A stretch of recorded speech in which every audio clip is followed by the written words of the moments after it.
Hello, everybody. Thank you for your patience. I'm Stephen Heider, and with me today is an old friend, Ryan Grant. Hi, Ryan. Howdy, how are you? I'm great. After this power outage delayed our stream by a Right? couple hours, but it was good because I actually had my scheduling off with you, so you were pulling some meat from a smoker That's when the right. power went out. So it gave you time to enjoy said meat. That's right. The pictures are on Twitter if you want to. Oh, and wonderful, wonderful. There's a guy who barbecues in Texas. We trade images of what we're doing. Very nice. Well, I thought I would just let people know this is not something new. Ryan and I actually 20 years ago in different lives and in Right? California, I think we were both in California at the time, maybe we're working on reviewing books and films and things like that. But this is a first of returning to this genre, maybe first of many, who knows? He's a busy man. But we are going to start by talking about what he has titled in our notes for the discussion, The Pretentious Age of Bronze. Right. So we'll give a little clue as to why you called it that, and then we're going to start talking about the book, because I've come to find out in many discussions with people that they either have never actually read the text, or it was a long time ago, and maybe they only read excerpts. Right. That tends to be so. The Odyssey it's obviously a two-part story, and it's obviously it starts an oral tradition, and if I can be allowed the first line of the Greek, andra moe enepe musa polutropon os malatola palengten epe etrois yoram toleteron epperson. I think epperson. I always butcher that one, but it is, and I love the sound, of the Greek, which is "Speak to me, O muse of the man, the clever man," or I mean, it depends, of course, that word polytropon, which polytropon is that one of those words in the Emily Wilson translation, which comes up a lot, which is generally rendered, like in Liddell and Scott and other Greek lexicons, as clever, thoughtful, Cunning. right? There is older translations that give it, man of many devices. Literally, it's coming out with, many-sided, and it's an interpretive device. What exactly does that mean? And I'm not good enough with the provenance of Homeric Greek to tell you absolutely polytropon means this versus this, and therefore this translation is correct and this translation is absolutely wrong. But it does actually matter. Whereas in the tradition, I've seen old Latin translations of the Odyssey. They give it clever, cunning. Astutias is in one Latin translation I saw from the Renaissance, which of course means cunning. So there are all those types of things, but it's an older Greek from an older time, taking place properly in the Bronze Age. So most people, they immediately think, oh, classical Greece, and they're thinking Athens, Sparta. They're thinking of the time when they beat Xerxes in the Persian Wars. This is older to them than the Renaissance is to us, basically. This time period, I should say. So I don't know where we want to jump in from Why there. I wanted to, so why did you call it the pretentious Bronze Age? Because you're relating to the film, and then I thought we'll leave a little crumb there, and then we'll go right into who was Homer. Right. So I called it the pretentious Bronze Age because so the film they actually use the term Age of Bronze towards the very end. They have Matt Damon's Odyssey say that. And then again, Penelope used the word civilization twice. Our civilization's coming to an end. People in ancient times did not speak this way. I mean, as far as they were concerned, they were modern. It's like that line. It's like the ancient Romans saying, "Oh no, ancient Rome is ending." They wasn't ancient to them. It's like somebody in the 15th century, or around 1530 or so, saying, "Oh no, the Middle Ages is ending." It's that's not how people thought. They thought they were modern. So it's this anachronism that's used to give the theme, which I think adds to the pretensions of the film. The film is trying to be an epic story, but it really falls short, in my opinion, of being an epic, and that's why I call it pretentious in a lot of ways. And when you look at the epicness of the actual poem, or even other attempts at doing it, I don't think what we got from Nolan is epic, and I think it shows some of his weaknesses as a filmmaker that we've seen since the final Batman movie, the third Batman installment. Which, although I don't blame him for that so much, because he had a plan, and Heath Ledger dying put an end to that plan, so he had to shift a bit. So I don't want to be too harsh on Nolan. Anyway, the other light went out, but then you look at like Tenet, which has a wonderfully fascinating premise, a lot of interesting ideas, but it ends up being very chaotic, and it just can't push the landing. So this movie was fairly enjoyable to watch, actually, for most of it, except for things that took me out of it, which I'll complain about rather thoroughly as we go. But I just felt it was pretentious, trying to make it look like, oh, this epic age of bronze, and what kind of commentary are we trying to give there? Like, are we breaking the fourth wall? Are we, what exactly? And I think as we get into the criticisms of the film, kind of unravel why I think it's all very pretentious, and why I think that it ultimately, what he's aiming at actually fails. So now that you've given us that breadcrumb for the future, who was Homer? What you alluded to, the oral tradition. You might talk about the Iliad as well. People may not know how that's situated in relation to the Odyssey. So both poems, the Iliad and the Odyssey, there's the Iliad's the main poem about the war in Troy, and the Odyssey is more or less the sequel, following one of the main characters from the Iliad on his journey home. So Homer, at least according to the tradition, is a blind poet who is in a time, crafting a tradition, which Homer himself never really refers to writing that I'm aware of in the Odyssey. It's been a long time since I read the Iliad in full. Way back when I was flexing my Greek, studies a bit. I was reading a good bit of it in Greek, but I haven't quite a while, so I couldn't own that the word writing doesn't appear in the Iliad. But in the Odyssey, it doesn't. And that fits with the notion that these were oral tradition passed down. And at a time, the Bronze Age, and then the so-called Dark Ages of ancient Greece, where you're at a period from like 900 BC to 800 BC, going down, towards, your Dark Ages of ancient Greece, where civilization just seems to unravel for a good long time. And then you have the ages, very brutal ages, which other areas of ancient Greek writing kind of attest to, which we'll actually talk about a little more in full, because Nolan actually has recourse to these works, which actually I think was a very good thing. The Aristeia comes to mind, which is a trilogy of drama in the ancient world, where he draws out the story of Agamemnon and his son Orestes, which is alluded to in the film if you saw it. That's all that none of that's in the Iliad.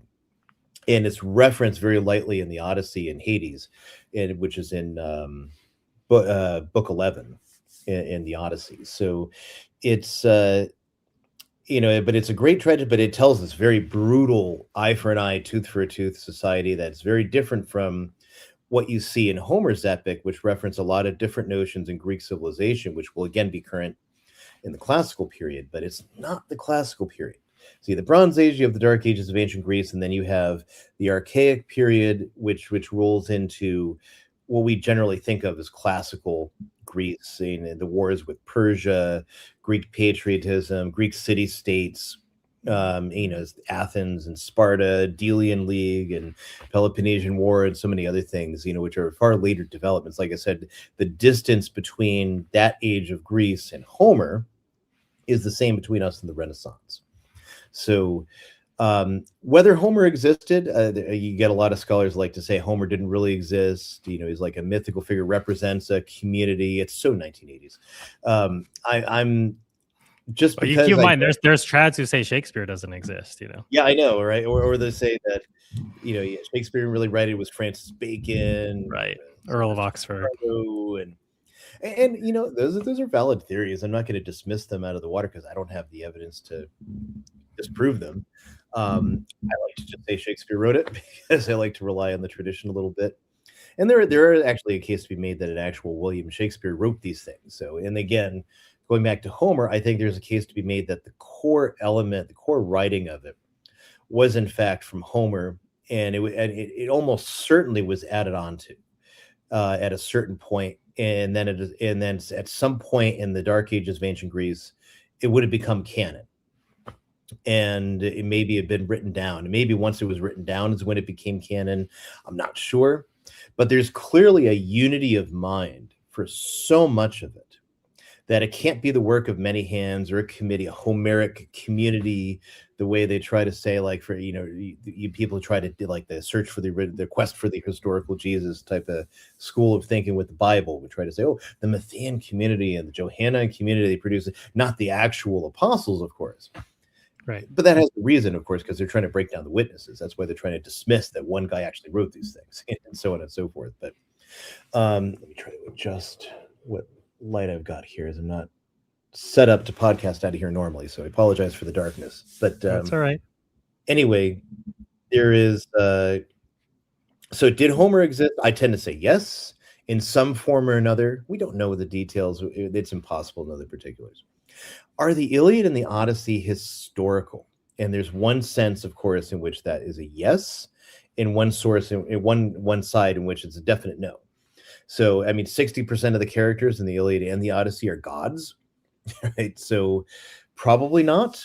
However, there's details though that really have only been known since the mid 20th century, and that's the discovery of the Hittite Empire and the discovery of Babylonian cuneiform tablets that were not written in Babylonian. And it took scholars a long time deciphering these, where once they realized that, hey, what they're dealing with, even though it's in cuneiform, it's not an Asian language, it's actually an Indo-European language. And that helped them and then they found a sort of Rosetta Stone for the Hittite tablets, and they're able to deconstruct the Hittite language. So there are Hittite tablets that tell of the existence of a city called Troy, and which is in fact attested to archaeologically anyway, since at least the late 19th century. And then you have Mycenaean invasion of Troy documented, and the destruction of Troy also documented in Hittite tablets. So the fact that there was a war and the place was destroyed, I think we can say is it at least has historical witness. Achilles and Agamemnon and his silver bow and so many things, that's where the myth making comes in, and part of the legend. Did Agamemnon exist? Andras Andron. I would say absolutely he existed in some form or another. I don't think we could positively prove historically how and in what fashion. Was he really king of Mycenae? They haven't been able to find explicit things that tie him directly, absolutely, to that, or Menelaus's brother and other things. Did Helen exist? There's been a lot of work on that, and again, it seems to me, I think the best thing we could advance is that these people all existed in some form, at least the more notable, and because they just couldn't just come out of nowhere and just be totally made up. But, and then everything else is an embroidery on whatever actual events they played. So you look at Achilles, for example, and, whether he was the kind of warrior he's described in the Iliad, is questionable. But you have then Alexander the Great, who is doing homage at the tomb of Achilles. You have Julius Caesar venerating Alexander the Great, and likewise for his veneration of Achilles. You have, so many. Cicero writes about the tomb of Achilles, and he's already 1,000 years away from Achilles, honestly. So I would find it very hard to believe that none of these people actually existed in some form, just as equally as I'd have a hard time believing that they existed in precisely the form they're given in the poem. There has to be Mm. something there that's enlarged upon in some way or another. So people coming out, oh, it's a myth. So you stupid chuds, it's not history. Stop asking it to be historically accurate. It's like, well, no, there actually is a period, and well, guess what? We have things called archaeology. We have art. We have pottery. We have examples of what Mycenaean armor looked like. We have examples of what Mycenaean era bronze swords looked like. We have examples of their ships, from art, and the ships really didn't change a whole lot in that area of the world for about 1,500 years. So it's why when you're watching the film, and if you know absolutely nothing about it, you don't notice, and you're probably enjoying it quite happily. And I'm just sitting there, why are they in a Viking boat? which it was a legit Viking boat, and and just to Nolan's credit, because he was filming up in somewhere in Scandinavia, where they have a beach that was where he did the Hades scene. It was actually perfect. The Hades scene was really well done. It might have And been in Iceland. Iceland, yeah, somewhere around I there. stayed for the end credits. It was Iceland, Scotland, Australia, New Zealand were among the places he was shooting. Right. And there are reenactment Viking. That boat is actually a reenactment Viking boat. So it might have been it was available, and that's what he used just to shoot his scenes and everything. So that might be why you have a Viking boat, which is quite out of place with the rest of the the actual narrative and so many things. So it could be, I don't know, like if that's the case, it's like, all right, I get it. That's what you had available. What about the armor and the weapons? So the weapons in the film, I saw a bunch of sword hilts that were representative of Bronze Age construction. The axes, they were fairly well, done. But then we get to the armor. Now, I am long past getting too pedantic over leather bracers, because I've just gotten to accept the fact that every movie since the 60s has leather bracers on the wrists, even though there is absolutely no historical or archaeological evidence of soldiers wearing leather bracers or gold ones or ever. I mean, some of the Egyptian pharaohs had gold ones, but you don't see soldiers with them. You don't have anything in archaeology. You don't have anything in imagery or what have you. So it's one of those things I see. I'm like, there's no point getting pedantic over it anymore because everyone's going to keep doing it. It's tradition at this point in Hollywood. But the armor was just so woefully bad in so many ways. Troy, the Trojans, for example, I mean, it looked like a Spirit Halloween costume, to be perfect. I don't. It's like was Jigsaw going to come out? I didn't know what was going on there. Really, but And I haven't researched any examples of if they have any examples of Trojan armor in art or archaeology. I just look more on the Mycenaean side, but we do know what their armor looked like, and there was actually a studio that recreates Bronze era stuff, and he has all his creds, like where he gets it from, what's the source for it. He's got all the sources for it, like for what he builds, and he had actually offered to Nolan to the studio to hey, I will help create these things, and it was rejected early on in favor of kind of generic Greek supposed, like our modern imagining of Greek armor, which is about as accurate as, say, Renaissance imaginings of ancient Roman armor, which you see in Renaissance art and stuff like that. And yeah, it was pretty bad. But then, of course, there's Agamemnon, which is the worst one of the whole lot. Holy plastic Batman. My joke for it, because that's precisely what it is. He looks like Batman. And it took me right out of it. You have that dramatic scene in the reminiscence of when they opened the gates in Troy, and Agamemnon standing there, and it's like Batman. Batman's ready. Why is Batman going into Troy? You wonder, are there criminals in there? Yeah. I didn't know what to make of it, and also the need to almost elide his face so that he was faceless. And I'm not sure if we're pulling a Kubrick move. The less you see of Agamemnon, the more mysterious he is. I don't see how that benefits the narrative, frankly, because I mean, you just need somebody with the gravitas to truly be andros andron, but you just don't, lord of, I mean, literally man of men, lord of men, right? You just Mm-hmm. don't, get that. You just see, oh, here's a guy in a bat. It is Batman, and you get references to his arrogance and how much Odysseus doesn't like him because he's going to go a different way now. And Yeah, I mean, in a Born Identity connection, Brian Cox played Agamemnon in the Troy adaptation. If we're going back to Born Identity and right, the Matt Damon connection, so we'll Brian bring Cox is Agamemnon. but I thought he had sufficient gravitas. mhm. You mean in Troy? Yes. Yeah, absolutely. I mean, a lot of Brad Pitt, when I saw that he was going to be Achilles in Troy, I was like, oh, good grief, this thing's going to be horrible. He was one of the best things about Troy. He worked his tail off for that. And he put in a tremendous performance, and that fight with Hector was epic. Yeah, I think there's all sorts. Yeah, there's all sorts of apocrypha about him and Eric Bana in that fight. Right. But that was a really great set piece in that film. Yeah, it was, and especially because I was already not very jazzed about Troy because they're getting rid of the gods. They shunt the gods entirely. Again, a lot of historical anachronisms and inaccuracies all around. And once I let that go and just said, all right, it's not historically accurate, call it anything else but the Iliad, and it's actually a fun movie. So sometimes you have to do, especially if you're a pedantic, historian, and you see things, especially medieval movies, that I can't watch most medieval movies because you got the great mandatory gray filter. You have so many utter and absolute inaccuracies.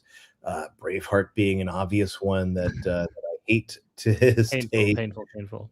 When I was younger and knew less about a lot of these things, I actually kind of enjoyed it to a certain extent. But the more you learn, and then you're looking back and you're like, why did they do this?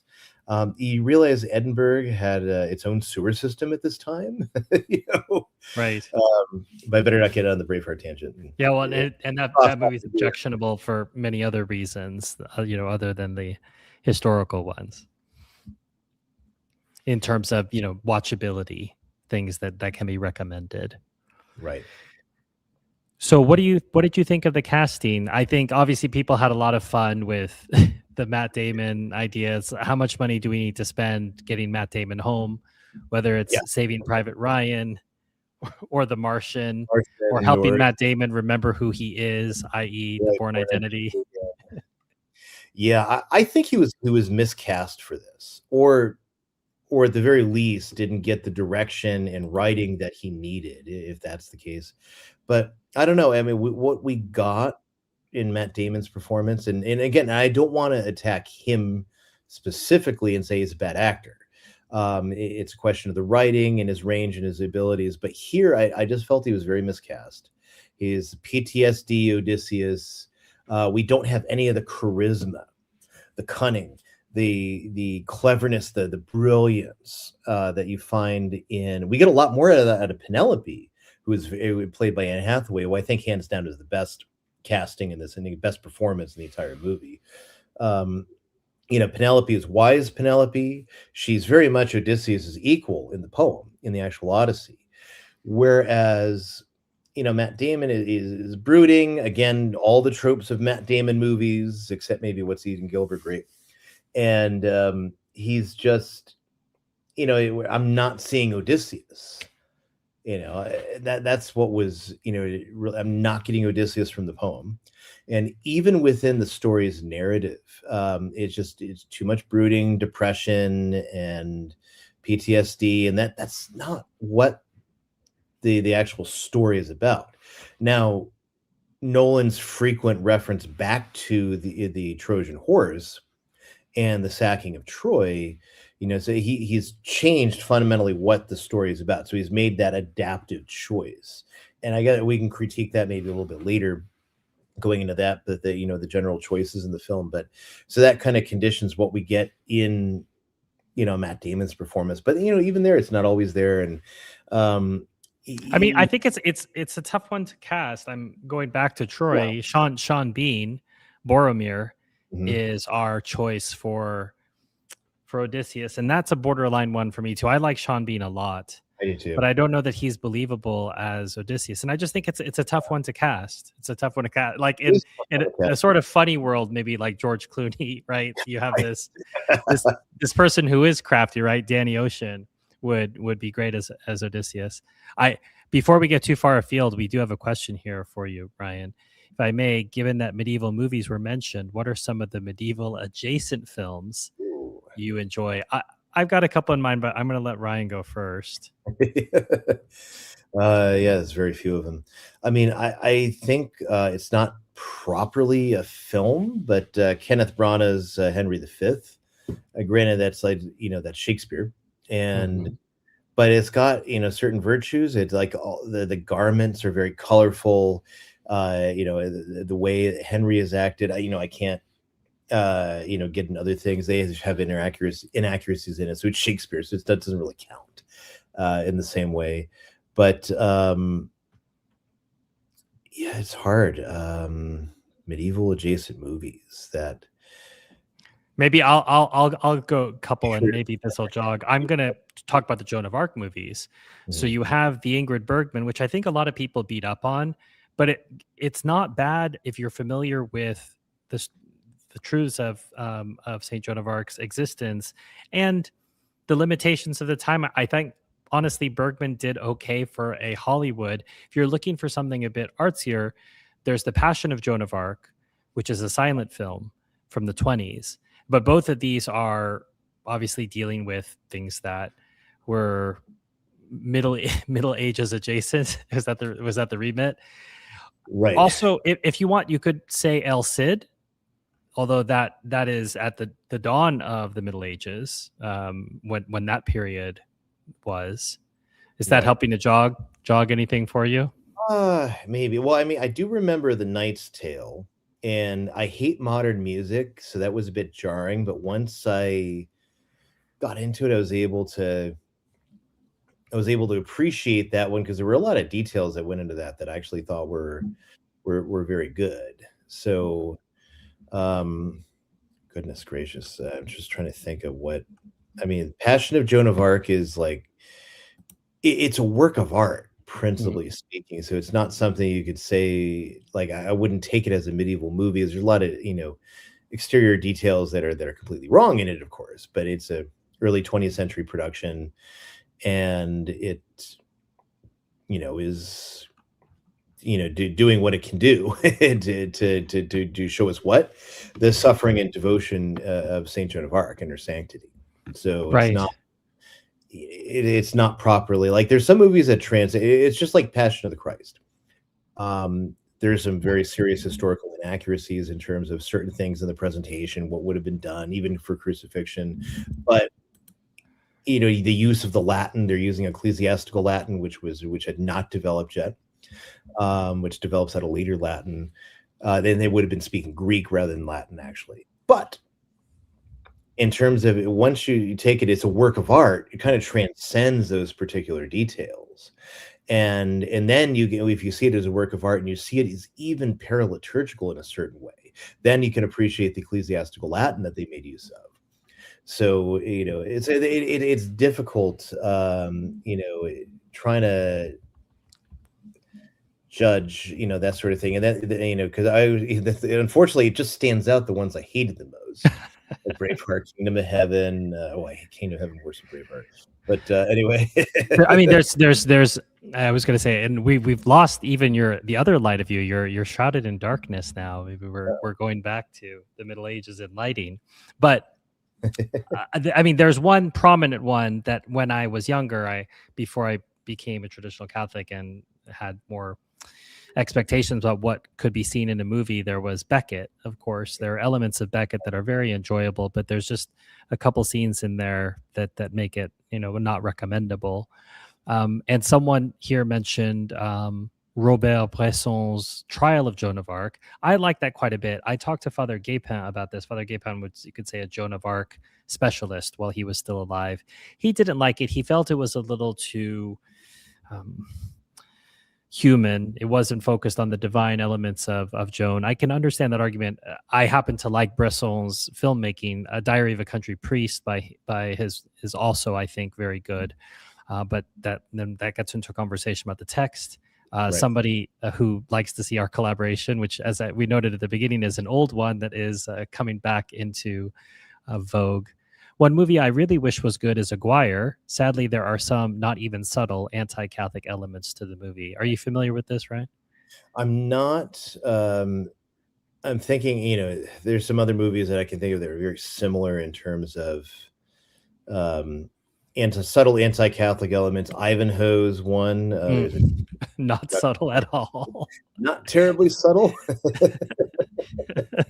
I think I'll close this digression with The Seventh Seal by Ingmar Bergman, not only because Bergman is masterful as a director, but there's it's medieval adjacent. Obviously, we're talking about the Black Death in Sweden at that time, but there's a lot of themes of that a Catholic can fruitfully meditate on that film. And I suppose that's where we're headed here is this discussion, because a lot of online noise is, how dare you talk about this?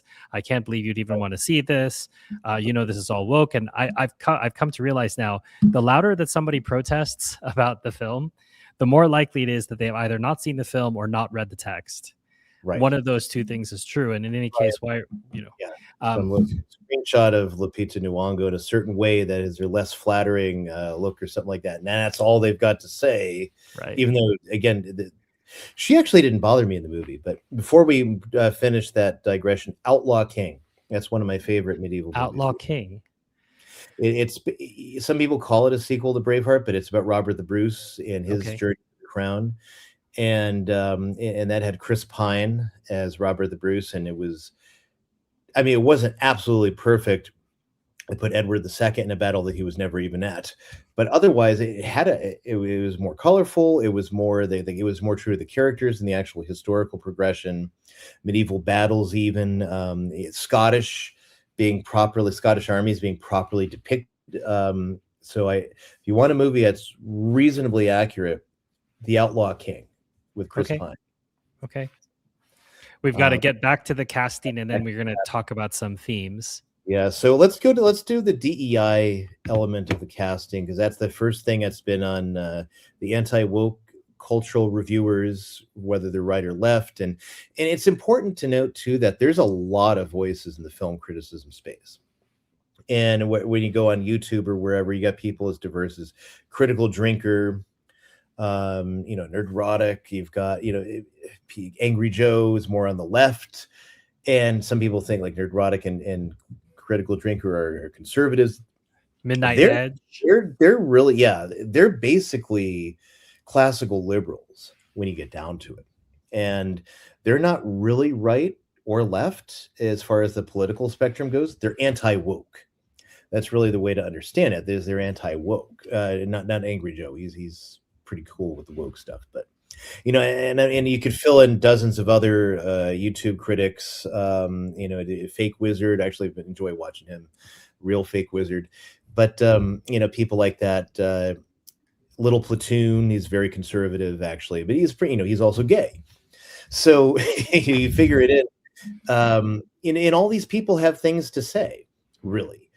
But I think a lot of the film review community got on the wrong foot of this, and you had a lot of people calling out, "Oh, this movie is going to flop." That does not look like it is going to be the case. And you had a lot of people, getting on the casting, and there's good reason to, actually. It ended up not being a thing in a real thing in the film, the DEI casting. But it was definitely there. But it was such a minor point in the film; it really didn't affect it. Like, I was able to enjoy much of the movie until some stupid thing would come up and kind of take me out of it and just make me wonder, why is he doing this? Why? But i.e. Anne Hathaway being a boss babe, 4 minutes from the end of the movie, and you're thinking, pretty much. And I still think she had the best performance, hands down. That doesn't mean I agree with everything they had her saying in there, but I mean, so your obvious DEI one's the first one that everyone's talking about is Lupita Nyong'o, and she is not an unattractive woman. And Ryan, how dare you say that? Yeah, As I a know, white, right? remember, as a white man, you're not even allowed I to don't say find her that you attractive find per another race se, but attractive. that's me.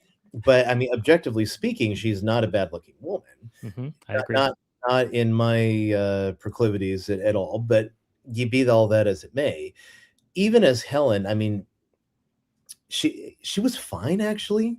What we're already getting by the time she actually shows up in the film, we've already had an Indian, a black man, and a an Asian say we're Greeks from Ithaca, Right. talking to a guy who is translating a guy who's actually speaking in modern Greek, by the way, which I'll get into that because that one really irritated me, but we'll come back to that. So by the time we get to Lupita as Helen, we're just rolling with it at this point. We just don't care. She wasn't actually she did fine for what she was given. It's ironic that she's doing the press junket talking about how Homer didn't write women enough, but Nolan gave her less to say than Homer gives Helen to say in the Odyssey. Right. What is it? Book 17, book 18, where Telemachus goes to Sparta. Helen has far more to say than Lupita gets to say in the so Nolan actually wrote her less than Right. Homer. But What a misogynist. I know, right? So she was fine. Honestly, not as in I would have cast her or cast that way. Obviously, no. But in terms of what we got, it's fine. It wasn't a big issue. She didn't stand out as doing some stellar, amazing, like jaw-dropping performance. Didn't do an offensive performance. I mean, she did well enough for what she was given, I think. Now that's a different question from whether she should have been cast at all, and that gets into a wider question of Western civilization of the DI tokenization. But continuing on, then you have Zendaya, and I've got definitely some things to say about her casting here. But my big problem with Zendaya is that we have Zendaya fatigue. She's just in everything, and she doesn't emote, or else she doesn't have a director that's helping her emote. So it's the same thing over and over again in every movie. She's playing the exact same character she played. She's playing Chani. She's playing the MJ and the Tom Holland Spider-Man. She's playing every character you see. Every movie you see Zendaya, and she's playing the same character basically. And so she doesn't emote. She doesn't have any kind of gravitas. I think you had said that in your review. Gravitas is a big thing. What's gravitas? Back to Shakespeare's Henry V. Kenneth Branagh walks into a room. Or again, Brian Blessed as the Duke of Exeter walks into the room. He owns the room. When the Charles VI and the French court are sitting there deciding what to do, and Brian Blessed playing John Beaufort, the Duke of Exeter, walks in. He owns the room. You feel it. You know it. That's gravitas. Yeah, the young people call it aura, right? Yeah. Yes. And Zendaya doesn't have it. It's just that simple. She doesn't. But there's a specific thing that I think you see these kind of castings. You have a casting, it looks like South Central Los Angeles for Greek soldiers. Now it's not impossible that a righteous Ethiopian or honorable Ethiopian, as Homer calls them at a certain point, didn't come in as a mercenary in the Greek army. It's not impossible. But he didn't have Asians, he didn't have Indians, and but it's hilarious, but it's really offensive. So you have all these guys, and this theme of hospitality, which we're going to get to, it seems like we're tying in too much contemporary politics in terms of hospitality, immigrants. We're a nation of immigrants. We're welcoming, Ryan. Yeah, we're welcoming, and Zeus's law. And the Zeus's law. Yeah, they said that like 50 times in the film. Yeah. And Zendaya, who is half white, half black, it's it's like she's supposed to be Athena, and you have characters that are half gods and half men, and it's almost like the bad end of it is the human end of it is white and the god end of it is black, right? You almost think they're going in that direction. Helen is supposed to be of somewhat divine origin in a lot of mythologies, so she and then you have Lupita Nyong'o play her, and like I said again, this diverse casting, and you seem to have that, but then and it may be that it's purely just trying to get that what's the the Oscar for best casting or something like that. That might purely be the motivation that's at play for Nolan, but I don't know. It seems like there's a more complicated messaging that's going on here. So you have that. That one's brighter. Let's stick that up here. See if that one works. All right, is that a little better? It is. It is. So you get anyway. We get to. We talked about Zendaya. You got all these different, races. Like it looks like South Central Los Angeles, and then you get the big one, of course, is Ellen Page. Ellen Page, who, she's only in it for a couple minutes, but she looks utterly ridiculous, and I don't say that to demean her, because she's obviously a very suffering person that has taken these steps to try to harm herself, harm herself and try to, say she's going to be this other gender. And when she's talking, she looks like a woman. She looks like a woman with a butch haircut that's talking. So she's trying to carry weapons. You just sitting there questioning, if that was a real shield made out of wood and covered with leather with a metal boss in it, could she even lift it up? Odysseus would not have taken someone like that to war. No, you would never take that. That would actually be a sign of your cruelty if you took someone like that to war and then set them out to be the sacrificial person. Right. That's just a sign of malice rather than any kind of cunning. I almost wonder if she wasn't actually tapped to be Achilles. And then when they saw the pushback, they decided to change it a little bit. I can't prove that. I don't know if that's the case. That's just what I wonder thinking out loud. But so they make her Sinon. Who is Sinon? Well, Sinon does not show up in the Odyssey. He shows up in the very greatest work of fan fiction ever written, the Aeneid, the Roman fan fiction for the Odyssey, if you will. And, Sinon is present in there. So they give Ellen Page, like 30 seconds at the beginning of the movie where, again, like I said, she looks ridiculous. Less ridiculous in Hades.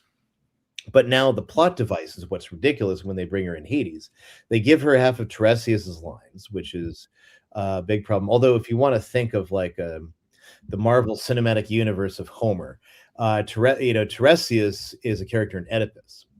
That is although he's drawn out in Sophocles mostly, but it's an already existing character that Sophocles is drawing on. So he's the prophet for an Oedipus, and so he's called out of the underworld now to go talk. And of course, I mean, it's a little muddled in the film. I thought the Hades scene actually was the cinematography in there was unparalleled, but when they make the sacrifice, part of what it's not really brought out in the film. The dead in Hades are shades of what they were. They can't even speak. So in order for them to speak, the purpose of the sacrifice is that the shades of Hades will go and drink the blood. And in drinking the blood, they will then be able to temporarily be able to speak to the living. So Tiresias is the principal one who speaks. Achilles comes to Odysseus and speaks, and we'll come back to that in a little bit because that's what he says actually is pretty phenomenal. Then Agamemnon relates a little bit what happened to him, foreshadowing that what's going to happen. They do show that in the film, but then again you have Ellen Page show up again as Sinon, and it ends up being how set up the conflict between Odysseus and Antinous, who's the chief obnoxious suitor back in Ithaca that we've seen. We haven't really talked about that or how this film's structured yet, but he's in the story, in the actual Odyssey, he's one of the main villains amongst the suitors that's kind of organizing and charging the suitors, and he's the principal guy hoping to marry Penelope and take control of Ithaca. So they lay up where he did some trick to get Sinon to go in his place. And so now his spirit wants revenge from Hades, and that becomes sort of like the defining thing. And Odysseus calls Sinon the greatest soldier he ever knew, and you're just scratching your heads like, how does that even work, even from the film's own logic? How does any of that work? But what I think it is setting up a best supporting actor role for Ellen Page. So you can get your diversity roles I in the mean, Oscars. that would be like supporting of the supporting, given the amount Yeah, of screen time. exactly. But don't be surprised if she gets it. That's all I'm going to say. Now, that doesn't mean she will, but that's what I think is being set up there. So there is Interesting. that. But again, did it absolutely detract from the film? It was like one of those things that takes you out of it for a minute. Like, come on, seriously. But it's not some overarching thing like where she keeps showing up and then becomes this thing distracting you in the film. So the worst casting overall was not any of the DEI casting. It was actually John Bernthal as Menelaus. 100% hands down. Now, In my, keep in mind, I was going to ask you, do you not like John Bernthal I do already? actually. I like him as the Punisher. He's fantastic as the Punisher. Okay. A I've King only of ever seen him as Artists. this He the looks sort like of I'm expecting. He's like a white gangster that I'm expecting in like Fast and Furious or something like that, with a gold chain and a Mhm, cigar and mhm. driving a Ferrari or something like that, well past where he should be. That's what I'm expecting out of him, the way he appears and the way he plays it. And they said, of course, he's got this bad guy, white gangster type of guy, and of course, what has he done to Helen? He's mutilated Helen. That doesn't happen in this book, by the way. They obviously would have been a rough going when he takes her back to Sparta, but at the same time, that whole notion that he's hurting her. What are we doing here? White man beats black woman. I mean, it's right there. They're putting it right in your face, you know. I agree. But I agree. he just didn't sell it. He didn't. Again, a gravitas issue. He didn't Big have guy. listen, he's not the person to play Menelaus. Yeah. It's I don't want to say it's not his fault. Frank He got Castle, cast. wonderful Yeah. as the Punisher. I mean, that's the type of role. I mean, it's sort of like Samuel L. Jackson, horribly miscast as Mace Windu. He's not a stoic thinking Jedi. He's a fast-paced action guy with a lot of bad language and a lot of violence. And that's exactly where he stands out. That's his best roles. So I think the same thing is true with the Berthal here with in terms of the Menelaus character. He's great as the Punisher. He's great as that type of role. It just doesn't. It's just a horrible casting. I You know, think. we haven't talked about Spider-Man. I thought that he did a really good job as Telemachus. And I'm not saying that with a lot of Telemachai in my background, you know, thinking of the different adaptations, but I Yeah. thought he did and he was the right age too. Mhm. Yeah, he was Or at good least age for it. he appeared to be the right age. Yeah, I mean, he's a good age for it. I don't know that he's per se the perfect age, but he's a good age for it. And I was surprised because I thought I would hate his casting, mostly because I mean, the Tom Holland fatigue's kind of like after I saw him in Uncharted, I was like, why is he in this movie? He's way too young to be playing this character.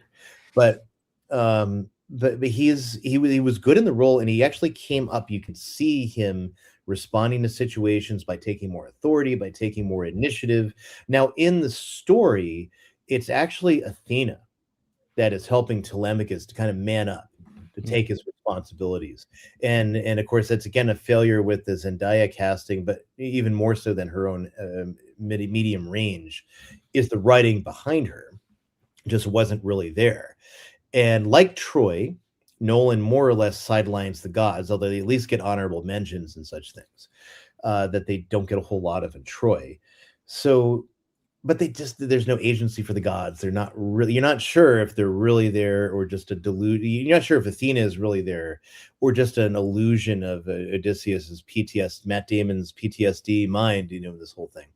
Mm. And but in the actual poem, she is there directing a lot of events. She's a main character. She's working with the Council of the Gods. She's manipulating to keep Poseidon from wrecking Odysseus's day again. When he leaves Calypso and he's finally on his way, and she's doing everything she can to keep Poseidon out of things. She's helping rescue Telemachus. She's helping in so many different ways. Mentor in the film, they say, "Oh, he's got Athena's eyes." Well, in the actual play or the poem, she is Mentor in disguise, right? But still, without her agency, Tom Holland really shows Telemachus taking on responsibility and authority, taking initiative, manning up, and you see that progression. The only problem is and this is more a problem with the writing than for him. I think he could have played it just right if he had the writing and the direction behind him. He doesn't quite get there, and the ending is very disappointing compared to the book, and I guess we'll return to that. But And I mentioned Anne Hathaway is the best performance, and again, that's not because I agree with the feminist rant towards the end. Although I will say, it's not necessarily something that I could say some high-born Greek woman in those times would be incapable of thinking or conceiving. And after all, the Greeks did satirize that. You look at Aristophanes, um, to write a whole play about the idea of women taking over the world, to satirize it and mock it and such. Ecclesiastes Susain, which is fantastic reading if you haven't read it. Although just if you're reading the actual Greek and not a cleaned up translation, there's could be a lot of body humor in that. So it's a but anyway, that's a side thing. It's possible you'd think that way, but again, it's an anachronism. But it fits the theme of this particular film, which is making the Odyssey a modern epic, as opposed to representing properly the classical world of Greek thought, which is part of the contradictions and competing narratives in what Nolan is giving us. Yeah, you have to fill in a lot of blanks. I think that's part of it. So we see Iphigenia being taken away to be sacrificed, but we're not told. It's alluded to like, I did something that poisoned her heart. Well, it's like, okay, well, you might, I'm not justifying the murder of your spouse, but you can see how someone would get upset. Same thing. What happened with the Cyclops? The Cyclops just happens to us to be a dumb creature that doesn't know anything. This is completely removed because you have to remove the gods out of it, and only the gods are just something you mention.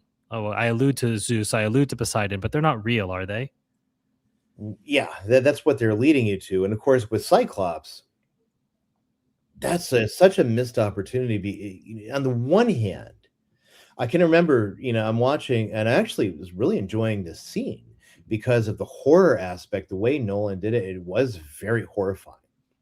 But the only problem with the way he ran that is he completely misses what and it plays into his own themes that he's building up in the film, but he completely misses the actual point of the Cyclops scene in the story. Because again, in the actual Odyssey, the Cyclops, even though he's a giant, he's still a man, and he talks to them from the get-go. He didn't just walk in as this horrifying monster that looks at them like ants, the way they project in the movie. I mean, ants don't look like us, so they don't look like littler versions of us that we're stepping on. So it is a horrifying thing, and for that aspect of it, it was extremely well done. But in terms of either what the original is about or even Nolan's own story, it really doesn't work. So the Cyclops is basically a barbarian. And how do we see this? There's a couple ways we see it. One, there's no agriculture going on. It's just pure pastoralism. So a lack of any kind of civilization, doesn't respect. He even says that after Odysseus tries to talk about Zeus's law. This is in the actual poem. The Cyclops says we don't have any laws like that here. And then when Odysseus concocts his plan to try to get out, he gives the Cyclops some of the wine that he had been given for his journey, very strong wine, and the Cyclops just takes it pure. Now, in the ancient world, now you might notice, in the traditional Latin Mass, you can see this. In the Divine Liturgy, you can see this. When they add water to the wine during the offertory, right? There's spiritual symbolisms that are all assigned to that, and the church has given prayers to it that reflect the spiritual, nature of it. But the real reason is, in the ancient world, you don't drink wine without mixing it with water. And actually, traditionally, it's hot water too. So in the translation to the West, that gets lost. But in the East, the Divine Liturgy, they pour hot water into the chalice. Vina mixtum is what it is in Latin. And you put hot water into it, and that's considered how you drink wine in a civilized fashion. Right? So, and that's why nobody could conceive of drinking pure wine. So you always added water to the wine, and eventually this acquired its ritual, and it's acquired its prayers and its spiritual significance, like a lot of other things in the Eastern and Western liturgies that were done out of some kind of practicality and eventually acquire spiritual significance, like the maniple in the Latin Rite. If every time the liturgy can use something that already resonates within the culture, it becomes a stronger bond. Same thing with wedding rings or later on Christmas trees. Exactly. So so in the ancient world, if you don't drink your wine mixed, you're a barbarian, basically. If you're for both Latin, you're Romans and Greeks. And so Polyphemus just drinking the wine pure is to show he's a barbarian. He doesn't know Zeus's law. He doesn't know these basic things of civilization, which Odysseus again is trying to get to. And so it fits actually into the theme of hospitality. So it should probably mention this. So you see this is talked about a zillion times in the movie. Zeus's law. Zeus's law is hospitality. So in Greek, that's xenia, right? And xenia it basically translates as hospitality, as friendship to guests, as generosity to guests. And there's a lot of different historical examples of it in both the Iliad and the Odyssey, in throughout classical Greek literature. It's talked about. So it's basically you even see it in Norse literature and sagas. In as late as the 19th century, Wagner is drawing on the same idea. So you look at the Ring saga, and when Sigismund comes into Hunding's house, even though Hunding finds out he's the man he's been chasing down, he still has offered him hospitality, and he won't violate the hospitality. So Sigismund's got until the morning to clear out, and then thus the events of the Valkyrie opera, proceed. But that's that same notion of hospitality, even as late as the 19th century, they're drawing on. It's this idea that I'm going to show you friendship, and that's going to override any other consideration, whether what I'd like to be doing or whatever. I have to show you a certain degree of charity, and that's what xenia is. It's a mark of civilization and civilized men. Part of the plot of the actual poem is that the suitors, who are Odysseus, has been gone for 20 years, they want Penelope to remarry. They're violating xenia as they appeal to it, because they want, they're slaughtering Odysseus' sheep. They're drinking his wine. They're drinking him out of house and home, and consorting with the servants, consorting with the handmaids. We'll get to that, because that's another element that they don't really properly deal with here. But then again, I didn't expect them to. I would have been surprised if they did.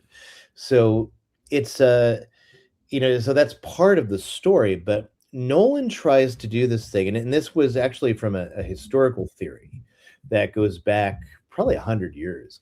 The idea that the fall of the Bronze Age, came about because of the failure to properly keep Xenia, that the violation at Troy was such an offense against the gods that, but then, of course, this whole theory omits the fact that Paris had violated Xenia by taking Helen out of Menelaus' house and running off with her to Troy.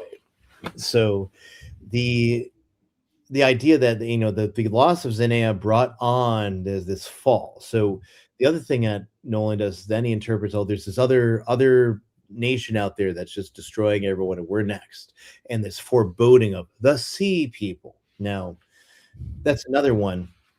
The sea people, that's a reference in Egyptian, and Ramesses III actually has a few hieroglyphs talking about the sea people, and the people he was talking about were the Greeks, Mycenaeans, right? But somehow that has been turned into this in the film, into this panacea of like, there's some sea people raiding and destroying everything, and they're coming out, and so this foreboding, our civilization's coming to an end. And like I said, Penelope uses that twice. Matt Damon has this really loud, terribly written line. It's almost worthy of George Lucas level dialogue. And so it comes to an end, our age of bronze. I'm like, what? You wouldn't be conscious of the idea that you were using bronze weapons or bronze armor, because that's metal. That's what you're using. You would never think of that as distinguishing your people or your civilization. So he really needed somebody to do another pass on the dialogue. And that's not even getting into the mundaneness of the dialogue, but once I got into it didn't bother me as much as I thought it would. But anyway, so the whole sea peoples thing, that's a Nolan creation, and that follow through this theme. These people are coming, destroying everything because we broke hospitality at Troy. And it's back to constantly the PTSD. And by the way, the Trojan horse is not in the Iliad. It's also not in the Odyssey. It has some early references and some works that have been lost from the Dark Ages of ancient Greece. I can't remember the name of there's like a Persian codex of a Greek work that references the Trojan horse and whatnot. And where do we get the story of the Trojan horse again? The greatest work of fan fiction ever done, the Aeneid. Right. That's where the Trojan horse is described and talked about. Well, and So, I think too, what's missed, if we're going to talk about Zeus's law, the actual violation is what started the Trojan War. right. What is the violation of Xenia? You have someone over to your house and then you steal their wife. So if anything, the war is restoring it by again restoring the proper order of things. The idea that the warring party were the guests of the Trojans, and you're now violating this. There wasn't a guest-host relationship going on. There was a warring party on another warring party, and in warfare, deception was acceptable. Not only acceptable, but the cunning part of it would have been praised by the Greeks. So we are told that something is a violation of Xenia because we're a nation of immigrants, and everybody's welcome, and love is love. And so then you get this idea that so the Greeks just wanted to get more shipping routes. That's why they took all their men away for 10 years. Right. It's ludicrous. It makes no sense. As trade routes. We're back to George Lucas and that first prequel. Remember, I think we've talked about this before, but episodes 1, 2, and 3 and 6, 7, 8, 9 do not exist in my head canon, right? It's really 4 and 5. That's pretty much it. The good guys win at the end of episode 5. That's all that matters. We need a Mr. Plinkett reviews the Odyssey. Christopher Nolan's The Odyssey. Greatest disappointment is my 10th wife.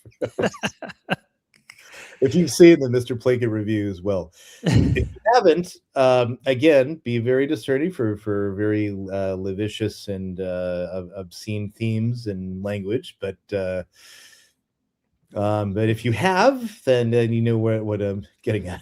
Speaking of lasciviousness that is avoided, I was happy, that especially after Oppenheimer. Charlize Theron, yeah, well, that's the only Nolan film I haven't seen because of that. I heard that was in there, so I'm not going to see that. Charlize Theron, as tame as we probably ever seen her, and doing a revision of Calypso in a way that, I really loved you, and I was trying to protect you, and ultimately I want to help you get home to your wife and kid. I mean, come on. Yeah. But yeah, in terms of any nudity and sensuality, it was clean, which I'm very glad that he chose to do that. As you'd think, because in the source material there is a lot of carnal knowledge, and obviously with Calypso, she makes Odysseus her sex slave basically, and although unlike with Circe, is very much against his will, and if you're wondering, we'll get to the Circe bit, but and again, it adds to like it's 3 hours, but it felt rushed. It was like the fastest 3 hours that I can think of, or except when certain parts that just took me out of the movie. I'm like, when is this thing gonna end?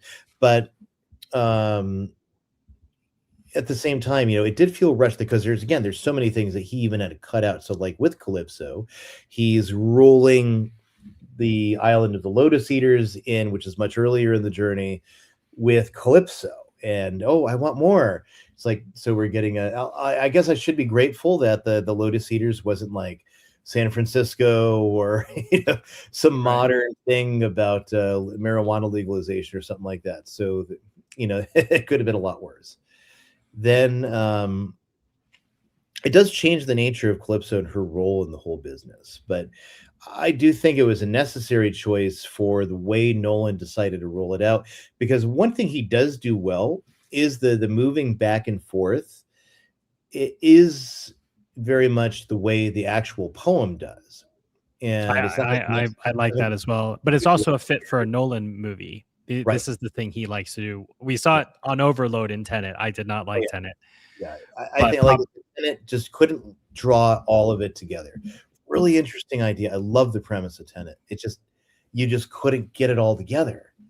And so with the Odyssey, of course, until about the third act of the film, it's moving back and forth at different times as we're doing the Jason Bourne thing of trying to remember again, and so on and so forth. So there is that. I do think that was a positive choice. Dropping the Kingdom of Phaecia, I didn't like, but I also don't see with the runs. There's no room Yeah, if where you're else? going to take that subplot of a young eligible woman wanting to be married to Odysseus. We have no. That's another hour and a half. Oh, So easily. it's very much a highlight reel. What are the 3 episodes that we can pick? And But then why waste the time with the Giants at all? Just skip that. Now, of course, the Giants, in that one, they are, they see this harbor. It looks like this perfect harbor. And then as they go into it, the Giants are all waiting around. They're more like cavemen, honestly, with big boulders. And what Nolan gives us with the Giants, I don't know why he does it at all. Number one, wasting valuable screen time that could have been given to Cersei or could have been given that's to an 10 minutes that we lost. I yeah. think he wanted to. And For he me, gets them in this armor that is absurd. It's like you're looking at articulated 15th century Italian plate armor right. on a barbarian civilization culture that doesn't have civilization. They're basically cavemen throwing rocks at everyone to steal their food and their goods. Right, like And, a more primitive Iron Man costume is what it looked like. And I just thought, for me, my thought was he's trying to show the senselessness of war and a sort of barbarity within that. But I thought it was a bit much, and I thought we lost 10 minutes. But I think too he wanted to use an excuse to get rid of the other 2 boats. Right. Well, there's other excuses to get rid of the 2 boats. Bad weather, Sure. they get lost at sea, especially to reinforce the notion that after the Polyphemus incident, he's incurred Poseidon's wrath, which is partially mentioned but never made to be a real thing. Whereas again, in the poem, because again, Polyphemus is a talking, reasoning character. At first he wants to know Odysseus' name to thank him, and he says, "Oh, my name, is Utas, nobody." So then, after Odysseus, wounds him with the stake, after they sharpened his club and turned it into a stake and spear him in the eye, he runs out to call for help. The other Cyclops say, "What happened?" He says, "Nobody is hurting me." Right. Because he's literally giving his name, and they say, "Well, if nobody's hurting you, there's no problem here." And they all go back, and but then Odysseus, and this is where his hubris gets him. He can't help himself, so as he escapes the Cyclops, and make sure you tell him my name. and so he's on the ship, and he tells him his name. "I am Odysseus, the conqueror of Troy, sacker of cities, and going back to my home in Ithaca." And so Polyphemus curses him, calls out to Poseidon, not a god you want to tick off, and says, "Hey, I curse him, and may he go back friendless. May he go back with all of his men dead, and have and if he should chance to come back to his own country, it'll be in someone else's ship." Which again brings in the Phaeacians when he gets to the kingdom of Phaeacia, and they once they find out who he is, they take pity on him and they send him back in one of their ships, and send him off there. But obviously, so none of that happens, of course, in the film. We get the Cyclops is like a cross between alien and a giant, and what have you, and like a horror scene, monster in a haunted house scene, instead of what it's actually meant to show, like people so barbarous they don't know Xenea, they don't know the custom of what is in the film is called Zeus's law. And so now we're kind of on this I don't know. I mean, on the other hand, though, there are some positive elements. I've been crapping on this thing, and I should mention, there are. I generally actually enjoyed it. I'd actually give it about a 5.5 or a 6 out of 10 as a film. In spite of all these things that really rankle me and I think are really misplaced, in this story. So, like we mentioned, like in terms of narrative, combining, the Lotus Eater Island with Calypso, it's kind of, you have to. Although I couldn't help but notice the Lotus angle. It seems really redolent of Batman Begins with the lotuses. Hades, the cinematography for Hades, even though we didn't have Achilles' speech, was still out of this world, and how they showed that. Yeah, literally. And Tiresias coming out of the ground, all the way that was done was just so well put. The only thing that would have made that better is if we did have Achilles, because what does Achilles say? And this is in book 11 of the Odyssey. You can go look it up. You can just go to Grok and say, what was Achilles' speech in Hades during the Odyssey? And have Grok lay it out for you. It's so good. Where Achilles, when he was young, was given a choice between long life or a short life, but going on a blaze of glory. And now that he's a shade in Hades, he says that he was wrong. It It's would the be other way much around. better for him to have lived a long life, even as the servant of a swineherd, because living so much better than being a shade in Hades without anything. And he even asks for Odyssey, pleads with Odysseus, if he ever has a chance to choose immortality, that he should do it. And it's interesting as we go back to then, in the actual story, when he's a Calypso, Calypso offers him, if he'll just stay with her, he'll have immortality forever. And Odysseus doesn't choose it, even though that's what Achilles had very explicitly tell him. So they take that line from Achilles, though they do keep it, and they give it to Eumenes, who's a servant. In the story was not blind, but John Leguizamo plays him blind. Which, by the way, great performance by John Leguizamo. Yeah. And people were mocking him or whatever for different reasons. I mean, maybe because they're politics. I don't know. I like when these guys are actually on screen instead of in real life, on some interview or something, because I like it when they're pretending to be something other than soulless communists. So, right, it makes it better. But you get those kind of pre-Christian ideas that are brought out with the fullness of the gospel. Odysseus as a beggar, treating beggars with respect. Eumaeus gets that line of the swineherd. It's kind of brought in from like Achilles' speech in Hades. He'd rather be a swineherd who was truly trustworthy for his nobility than the inverse, who are the suitors who are nobility, but they're acting like swineherds. All really good elements that were brought in, but then there's so many negatives. I've already hit the Cyclops to death. Circe, not attractive. Not attractive, which is the law here. If you're going to have, yeah. But beside that, the whole thing, again, we're talking about DEI stuff. The whole thing becomes basically a feminist rant. All men are pigs. That's basically what it all becomes. Which is strange, because that would have been believable if they had tried to rape her. Right. Then you would have said, yeah, she's totally justified and isn't this great? Instead, we see that she's turned her own sister into a bird. Right. This is not the most mentally stable woman, and it undercuts the entire argument of all men are pigs. Well, first of all, they didn't even try to do anything to you. And then secondly, you've done this to your own sister. Is she a pig too? Yeah. or a crow or whatever. She nitpicking too much, right? I don't know. It's just so I think this was a missed opportunity. Take away from the stupid giants to give us more of that, Right.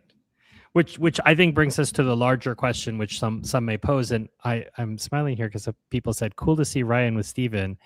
And I love that Ryan Grant is on with you. And I said at the beginning of the stream, people don't know, I've known Ryan for about 20 years.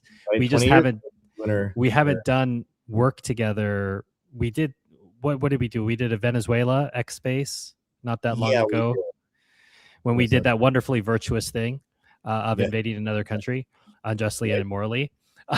So Ryan did a lot of great work on that episode talking about Catholic just war theory, and then we applied it to that case. But he's a busy man, and I thought we would take this opportunity to see something that I thought he would like to see, and that's the question. Someone had sent me a post today saying that Hollywood knows it can't feed people entirely woke stuff.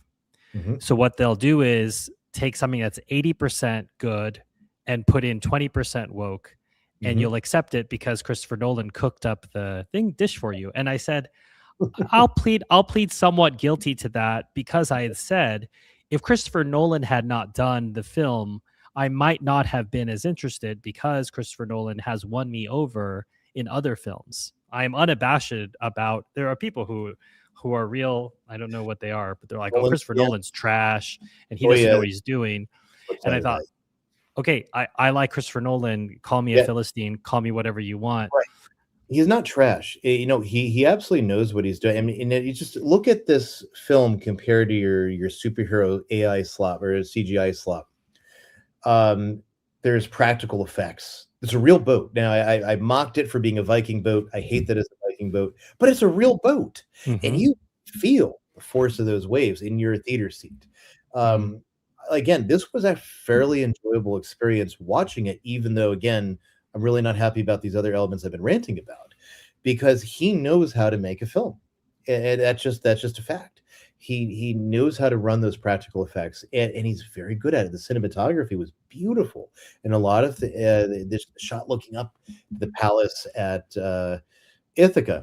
Now, So many beautiful shots. colorful, especially inside because all their stuff was painted. It would have been a lot more colorful. But be that as he knows what he's doing. He's not an idiot, and that's why when people were predicting, oh yeah, this thing's gonna flop hard, I was like, no, you don't understand Nolan or the following he's got, because he's like the last movie star.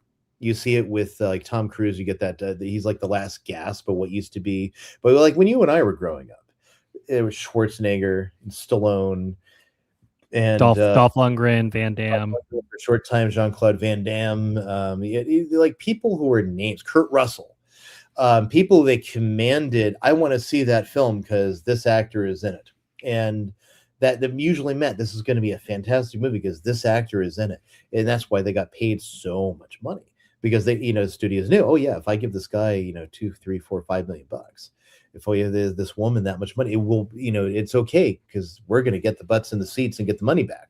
Mm-hmm. So that just on the power of the movie star. Well, Nolan is the last gasp of that as a director, who can get the bottoms into all the theater seats because he knows how to do those practical effects. Even his fails are better than most people's successes. I'll just put it that way. As I like Tenet, it was still a better movie than a lot of anything Marvel's put out since Endgame, for sure. Even though I think it didn't stick the landing, it couldn't draw all of its different elements together and make a good film. I thought he was trying to do too much. Like part of it was, I think he was sending up the spy genre a little bit, but also this time travel thing and this generational desire to dominate.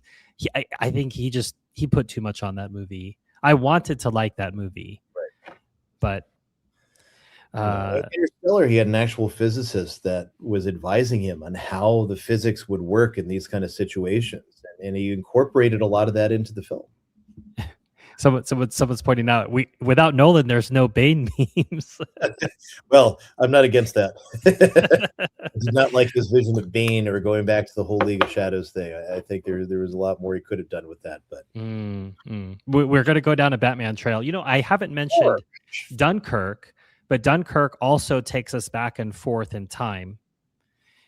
In the film, sound design, a big part of Dunkirk. I would argue Dunkirk sound design is maybe the most dominant of all of his films, in right, which you're thinking he's picking the sound almost as much as he's picking what he's showing us in this particular scene. And I felt I just got more and more tense. I saw that in the cinemas, I think in IMAX, and I just got more and more tense. A similar thing here for the Odyssey is when I read his interview talking about how he's working with what's that rapper, Travis Scott or whoever he is. Like we're probably the last two people who would know who he is. Yeah, exactly. And like my philosophy on music is the first principle in choosing music is it's like picking candy. First thing you do is throw away the wrapper.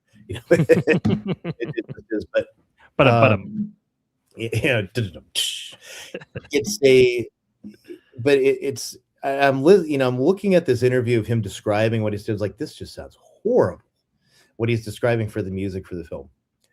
I actually didn't mind the subtle music in the film because it was very jarring, much the way that actual ancient Greek music would be very jarring to our ears now, for a lot of reasons that musicologists could explain in very precise detail that I can't. But and it really set the mood. It wasn't ancient Greek music, obviously, and it wasn't a classical score or anything like that, but it really did set the mood. And I think that as it's another one of those things we're running into it, reading these interviews and reading what he's saying, I'm like, this is gonna be horrible. And it turns out, no, he actually, I was wrong. It actually was something.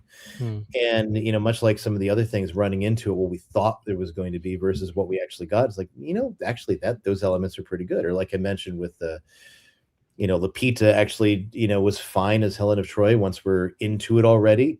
Didn't stand out any more than anyone else did, But I think here we get into the question of like an adaptation. Can you make an adaptation that makes it more of a moral tale fit for modern man on a kind of post-Christian flat earth atheist type of view, as I like to jokingly, call it? Well, let's look at, again, like I jokingly called the Aeneid fan fiction, but from a Roman fan fiction, right, 1,000 years after the event. But well, Virgil is retelling events for his audience, and guess what? He is tailor making those events for his audience. Aeneas goes down to Hades. Who does he talk to? He sees the future, the soul of the future Julius Caesar, who will be born, who tells him to go on and found Rome and make Rome this amazing, kingdom and empire, for all time. Glorifying who? Well, his patron Augustus, Caesar's adopted son. The Orestea. What happens in the third in Eumenides, Kindly Ones, right? The third book of the Orestea trilogy. What does Aeschylus do with this story, moving from this brutal, archaic period to democracy? Athena is going to decide whether the Furies get to kill Orestes by a vote. Democracy is great, everybody. Again, totally out of the mind of the original people that are in these events or the original storytellers for these events. And it's very much retelling the story to fit their contemporaries. The writers of the sagas for the Norse sagas, they do a lot of similar things, right? They retell the older stories for their audience. So can you do a thing like that? I think you can, and I don't think what Nolan has done here is as objectionable as the themes that he's trying to hammer home with it. Like we've mentioned, hospitality to immigrants. Therefore, open your doors and let everybody come in, and don't worry about your security, criminals, GDP, even though he undermines that message with the suitors who are mistreating hospitality because, right. Well, in Europe anyway, who are the suitors? Well, the immigrants, actually. Right. But on accidentally based Nolan, who didn't realize right the consequences of his. Well, and just I don't want to go too far down this road, but the idea that classical works are in conversation with each other, right? So the fan fiction, as you call it, of the Aeneid is in conversation with the Iliad and the Odyssey, and the Divine Comedy is in conversation with both. That the epithet that is used for Odysseus is polytropos, right? And we then see an intentional use of Virgil of pious, right? Mm-hmm. Aeneas is pious. And that shift of values of what does it take to found a nation versus what does it take to win a war and get home. Mm-hmm. These are different things, and one's not better than another, but one is more necessary in certain circumstances. It's like a joke, it's to be edgy, but really, I mean, because the Aeneid is one of the greatest poems ever written. It ranks up there with the Iliad and the Odyssey in terms of world literature. And they've all endured, although I think the Odyssey and the Iliad have endured more than the Aeneid, at least in modern. It's probably since Alexander Pope's translation, I think, the Greeks have surpassed the Aeneid in terms of what's the most studied thing in translation for literature courses since Alexander Pope's translation. I think it's been the Greeks. And there's a reason. There are a lot of themes on, just humanity. And I think back to one of my very favorite adaptions, which is no less telling it for its own time, which is Monteverdi's Retorno di Ulisse al Patria, the return of Ulysses to his country. And this one, Harnoncourt's rendition of this in terms of opera is just unparalleled because it gets all the Baroque, he recreates the Baroque sets that Monteverdi would have used. He, creates the feel for what those who would have first witnessed this opera would have seen. It's opera, which is attempting to recover the idea, is what they didn't understand in the 16th century, is that Roman and Greek drama was all monophonic. And would have been very jarring for modern people to listen to because we're used to polyphonic presentations and such. So but nevertheless, and the opening sequence of the return of Ulysses to his country from Monteverde is about human frailty.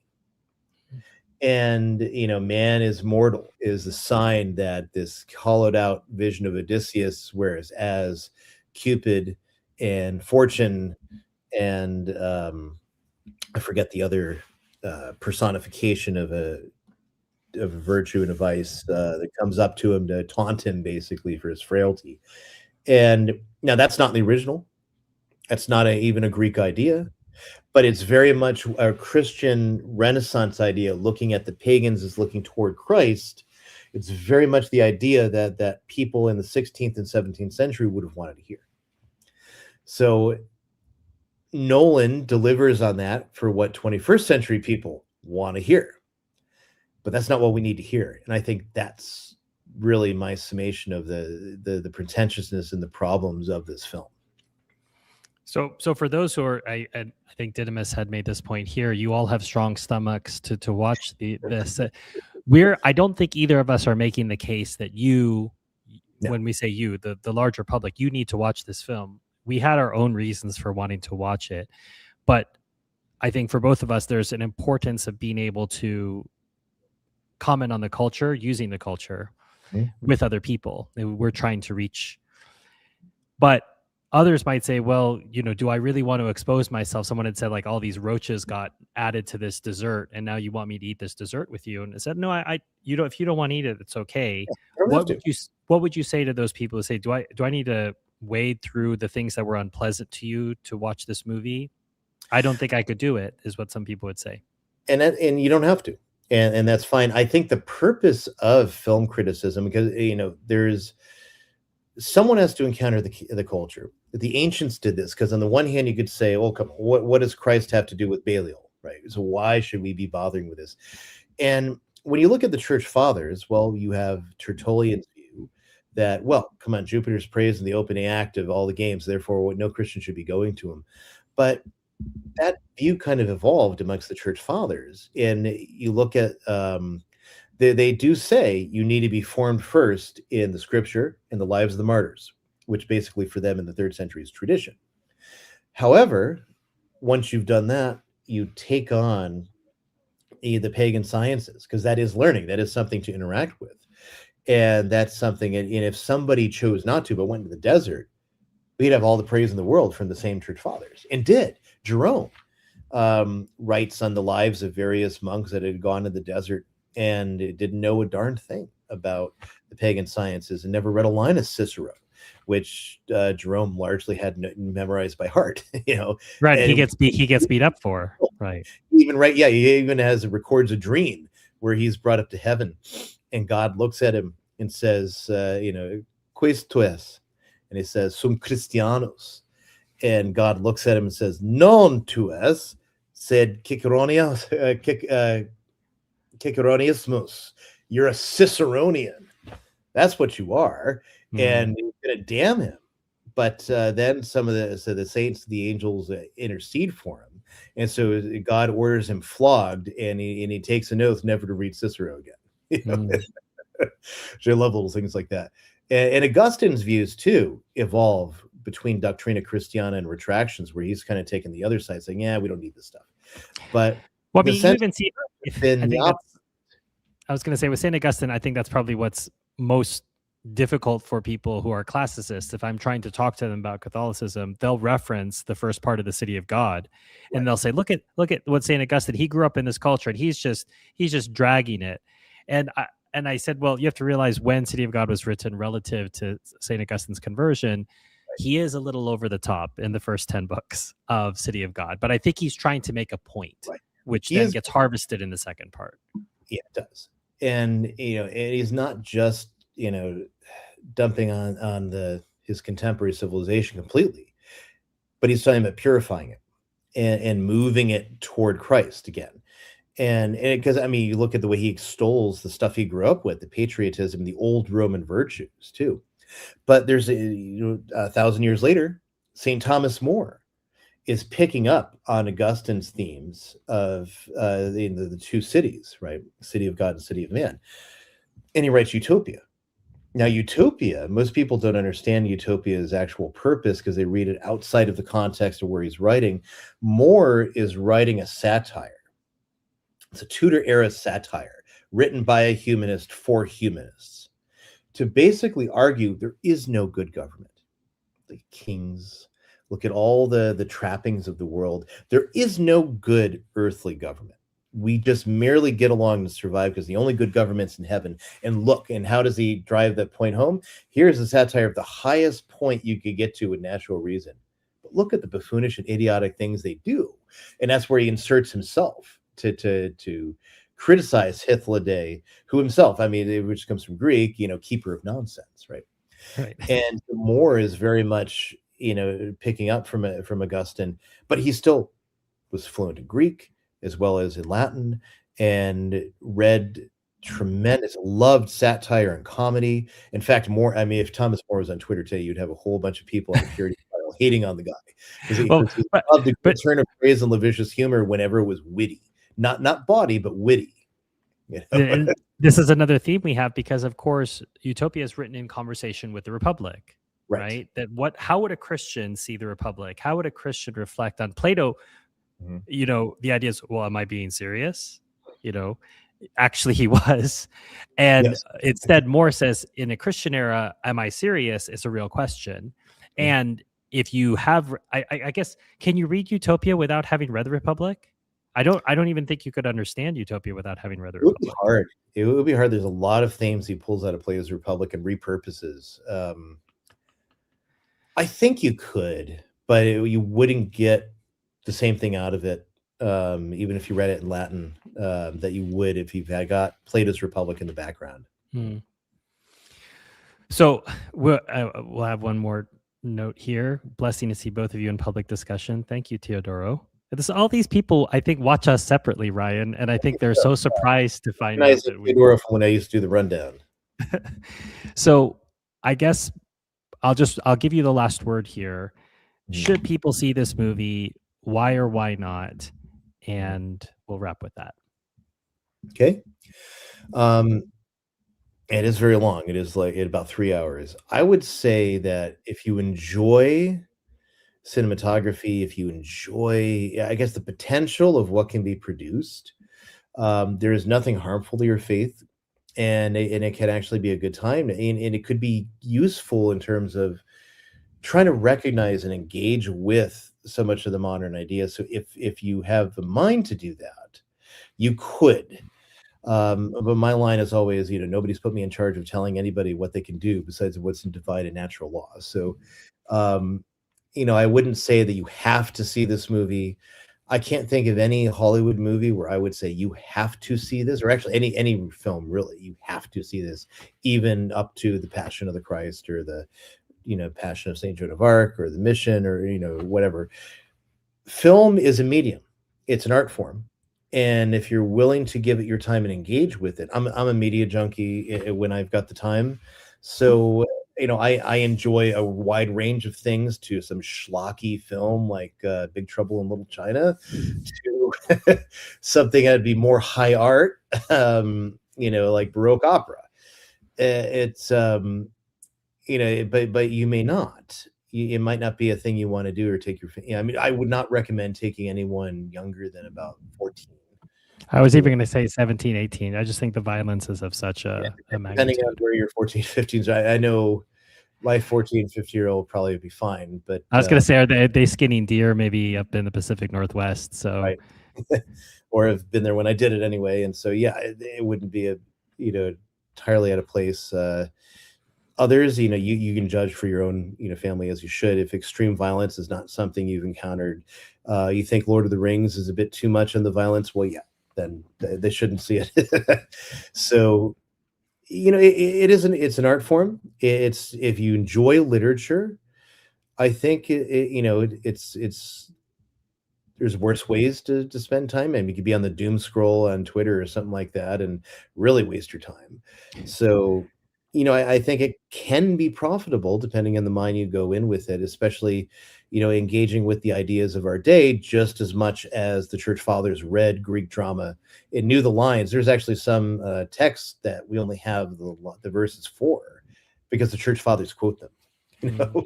and otherwise they would have passed out of existence. So there is, something to the encountering literature, but if it's not something you're into, you don't need to start here. So I would kind of leave it at that. And I'll leave the final words here. Thanks for a well rounded and educated discussion on a cultured set of topics. And Ryan, thank you for your time. I know, as I said, I had to push back a little bit due to a power outage, which I'm glad hasn't come back while we were on the middle of the stream.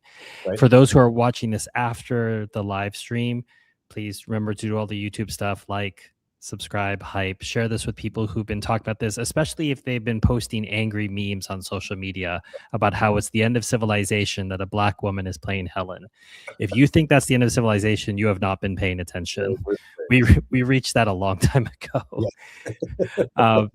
And if you want Ryan and I to talk about something else, feel free to put that in the comments. And if we find time, I think we'd be happy to. I thought you might be tempted to do Young Washington, Ryan, but maybe not. I thought about it actually. I heard why I talked to somebody who's a non-historian that enjoyed it a lot.